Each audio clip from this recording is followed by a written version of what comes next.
At maalala nyo, binanggit ni Senate President, sabi niya, di ba, sa abogado, o magpresenta kayo ng evidence aliunde. Narinig niyo, di po ba? Medyo technical po yung salitang iyon, no? Anong ibig sabihin ni Senate President? Maglabas kayo ng ebidensya na hindi diyan na makakapagpatunay na talagang hindi siya nag-report.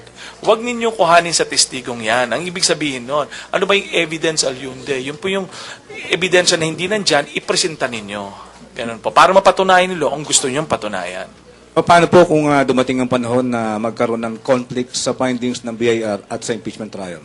Naku, ang ganda nung katanungan na yan dahil po kung sususugan nyo, magiging magkasabay po ang investigation sa BIR at the same time ang ating impeachment trial.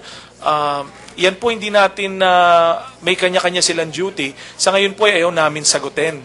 Kasi nga, gaya nga ng sinasabi ng ating Commissioner Henares, sila ay nagsisimula pa lamang sa investigation. Wala pa naman silang conclusion at this point in time, although meron silang initial opinion about this. Oo. At saka, idadagdag ko lang, syempre magkakaiba naman yung mga expertise nila. Ang BIR natin ay para dun sa tamang buwis. Ang impeachment court nakaupo yan para tignan kung meron bang impeachable offense. So, iba rin syempre yung titignan nila. Ang sa BIR, titignan nila kung base ba dun sa iyong kinikita sa mga binigay mong tax return, meron ka bang hindi nababayaran na buwis. Hanggang dun lang ang kanilang pwedeng gawin, hanggang dun lang din ang kanilang kakayahan at saka yung kaalaman. Kaya hindi rin pwedeng masabing kung merong makitang pagkukulang ang BIR, kung meron silang makita na hindi tamang nabayaran ng buwis, hindi ito nangangahulugan na dapat magkaroon na ang impeachment dito sa impeachment court. We'll take a question from Tina Mendez, Philippine Star. Then perhaps we can have last 3 questions siguro. Okay, thank you.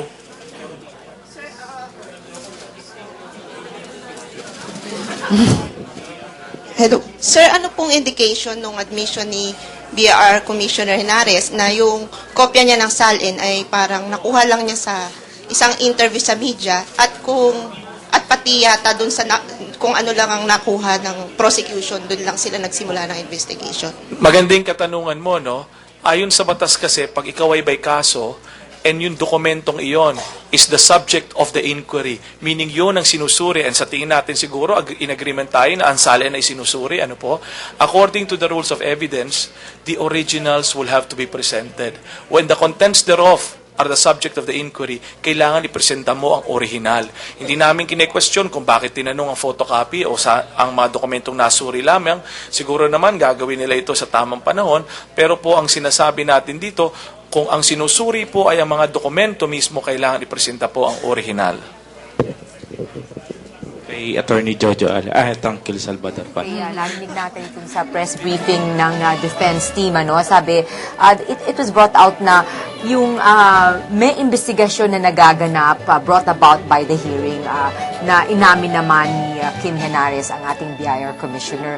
Parang gusto kasing palabasin ng defense dito na parang yung sinabi ni Dean Valdez kanina na yung ngayon bago pa man itong madesisyon na nito, meron ng harassment na nangyayari. So, yun ang parang gustong ipalabas na kanina sa cross-examination ng ni Justice Cuevas dito kay Kim Henares na merong impropriety na nagaganap. Tanong pa nga ng cross-examination kung mismong si Commissioner Henares ay kung ni-request po ba ng korte o ng impeachment court na dalhin ng kanyang SALN at ipresenta ito at ikumpara. Sabi nila na pwede naman daw gawin niya. At sinabi niya, ang pag-misdeclare kahit na sa isang bagay, sa maliit na bagay, sabi ni Commissioner Henares kanina na sa opinion niya, it is under oath, therefore, pag inedit mo, ibig sabihin misdeclaration na po yan. Siyempre, sinabi nga po ng depensa pag hinahitay kanina, they move to strike out because it is an opinion. And you have to clarify nga daw kung sino ba talaga at ano ba ang expert opinion ayon sa kanila. So gusto munang ipa-lay yung basis ni Enrile dito kay Kim Henares na isa siyang expert witness at hindi ordinary witness. Yes. And also, sinabi ni Kim Henares na in 2002, siyam na properties ng mga corona ang hindi inireport sa SALN. Samantalang nung 2003 naman, itong La Vista inireport na 3 million lamang, samantalang 11 million daw ang value nito.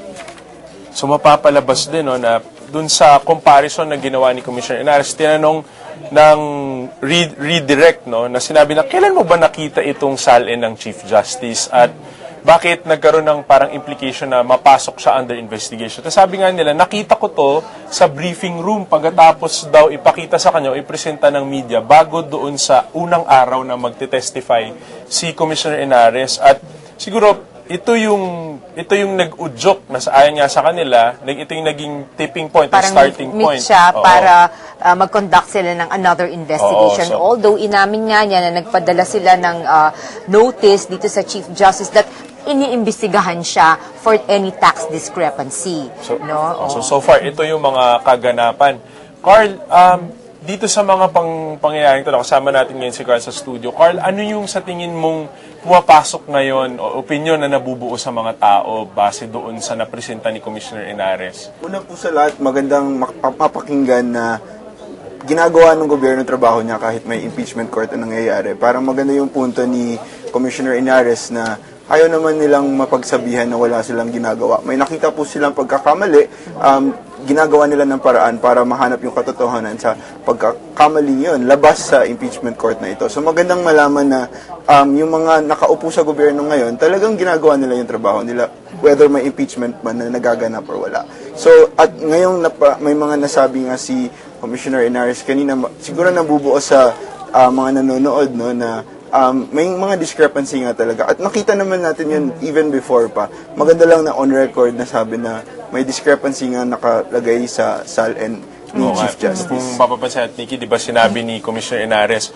mabuti nang may ginagawa kami or Kesa ginagawa ng trabaho masabihan sila kaysa- na wala silang ginagawa. Oo, natutulog lang sila sa Natutulog trabaho. tayo, oo. Pero syempre, yung depensa, parang pinapa-strike out nga itong testimony ni Kim Henares dahil kailangan daw, yun nga, itong maglabas muna ng ebidensya para patotohanan itong sinasabing discrepancy na ito. Hindi basta-basta kinumpara niya at nag-total na daw sila.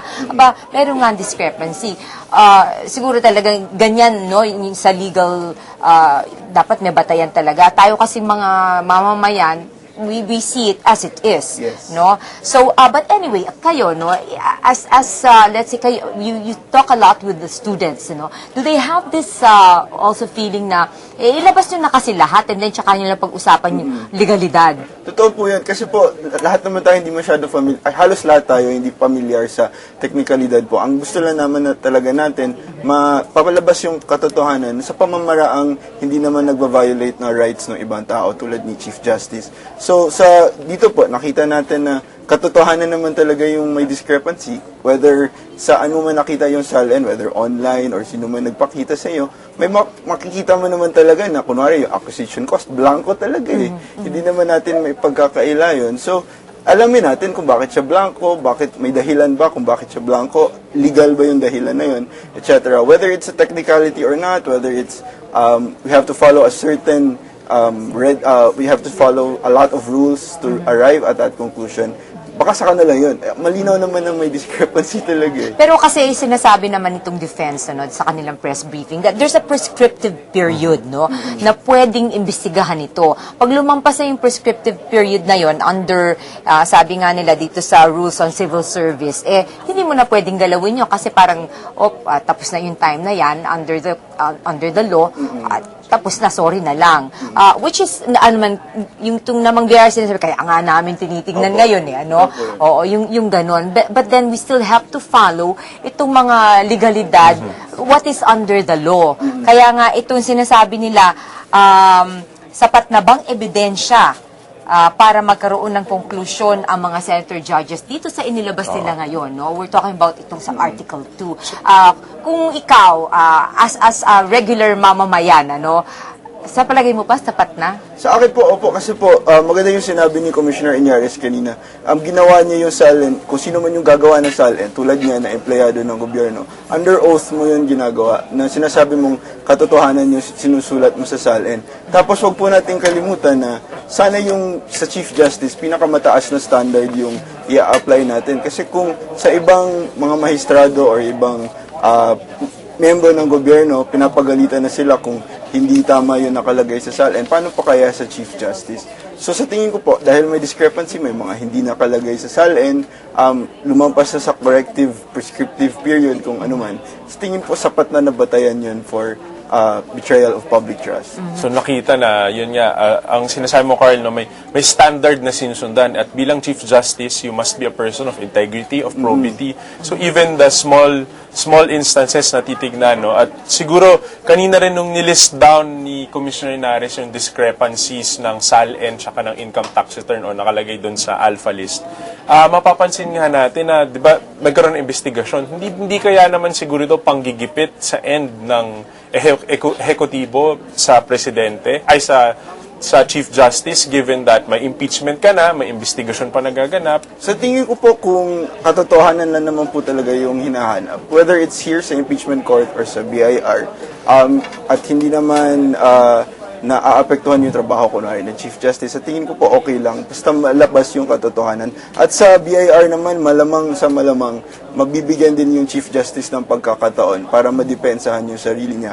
Kaya ngayon, although nakikita tayong discrepancy sa SALN, hinihintay din po naman natin yung side ng depensa. Baka naman pala may tamang dahilan kung bakit may discrepancy. Pero ang sinasabi natin, talagang may discrepancy yun. So, I mean, diba? However, we also have to take into consideration, sinasabi ni presiding officer Enrile na kailangan palabas muna lahat ng ebidensya and see the other side also. Yes. Kasi parang medyo premature pa nga to judge right now. No? Yes. Baka naman may dahilan pala kung bakit blanco yung acquisition cost or baka dahil iba yung value, etc. etc. Baka may dahilan. Pero dumating na tayo sa punto na meron talaga. Kailangan na lang i-defend kung bakit yun yung nangyari. Yun yung hindi nasabi at hindi nasabi. Kasi katulad nung sinasabi lang 9 properties na hindi isinali, nung nakita natin in the past na mga paglilitis, hindi pa nata-transfer . Naging question nga yung kailan ba dapat mo i-declare sa SALN mo kapag nasa yun yung titulo, kapag nakalipat ka na sa bahay na iyon.